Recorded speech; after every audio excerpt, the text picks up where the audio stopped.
위한 것입니까? 실제로 지금까지 한국사에 수많은 사건들이 겪어왔지만 세월호 참사만큼 많은 국민의 공분을 일으킬 사건을 보지 못했습니다.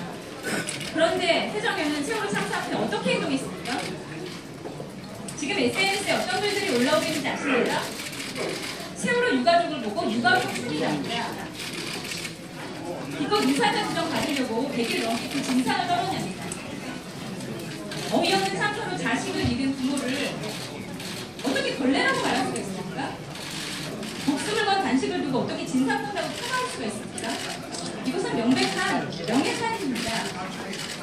그런데 그런 글들의 원인을 제공한 것이 바로 새정치민주연합임을 여러분은 누구보다 잘 알고 계십니다. 의사자 지정을 유가족이 강력히 요구했다고 말한 것이 2002년에 세월호 특별법 준비위원회 총괄 간사였던 전해철 유가족이 언제 의사자 지정을 요구했습니까? 왜 원치도 않은 걸 넣어서 그렇지 않아도 아이들과 함께 영원히 죽은 유가족을 2번 죽이느냐 말입니다. 태민련은 세월호 참사와 관련하여 친족일간 미온적인 태도를 보였습니다. 여기 계신 국회의원 여러분, 왜 국민 여러분을 국회의원으로 뽑았다고 생각하십니까? 국회의원에게는 면책특권, 불체포특권과 같은 막강한 특권이 있습니다. 그야말로 특권입니다. 왜 여러분께 그런 권리가 주어졌다고 생각하십니까? 국민의 맨 앞에서라도 준 것입니다.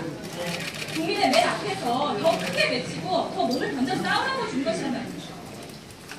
그런데 지금 여러분 뭐라고 하십니까? 국민의 뒤에 그것도 맨 뒷줄에 숨어 있다가 앞에 있는 국민들 다 쓰러지고 나면 그들이 쓰러지면서 쟁취한 보상물을 얻어 먹으려는 것들밖에 안 됩니다. 아닙니까? 맞습니다. 저희는 매번 공사님은 다음에 2가지 사항을 요구하는 바입니다. 첫째, 전해철 의원과 세정의 지도부는 세월호 참사 유가족에게 직접 사죄하십시오. 유가족이 원하지 않은 총리입학과 의사자 지정을 특별법 내용에 포함시켜 유가족의 의도를 왜곡하고 그로 인해 유가족의 명예를 훼손한 데 대해 공개적으로 사죄하십시오. 경찰의 무능이지 정부의 무능이 아니다 라는 식의 말도 안 되는 소리 하지 마시고 애초에 실책을 저지른 전해철 의원은 물론이고 이를 감독할 책임이 있었던 지도부도 함께 사죄하십시오. 둘째, 세월호 특별법에 수사권은 물론이고 기소권도 반드시 기소권 없는 수사권은 무슨 소용입니까? 백날 수사해봐야 검찰도 기소 안 하면 그 소리입니다. 검찰이 진상조사위원회의 수사 결과를 무시할 것은 수없이 많습니다. 책임자를 재판정에 세워보지도 못하고 끝날 때 뻔합니다. 개인적으로 저는 20살의 투표권을 가지고 지난 20년 동안 대선, 총선은 물론이고 기초의회 의원 선거까지 민주당 후보 이외의 사람에게는 한 번도 표를 준 적이 없는 유권자입니다.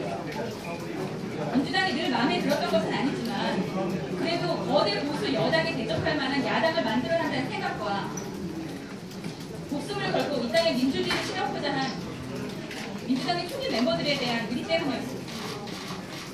그런데 이제는 아닙니다. 민주당에 대한 실망은 갈 때까지 있습니다. 앞으로도 계속 민주당이 세월호 참사에 대해 당리당략을 앞세워 이원적으로 나온다면 저는 나쁜 정당에 투표하지 말라고 하신 김대중 대통령의 유지를 만들어 앞으로 민주당에는 절대 표를 주지 않을 것입니다. 이상입니다.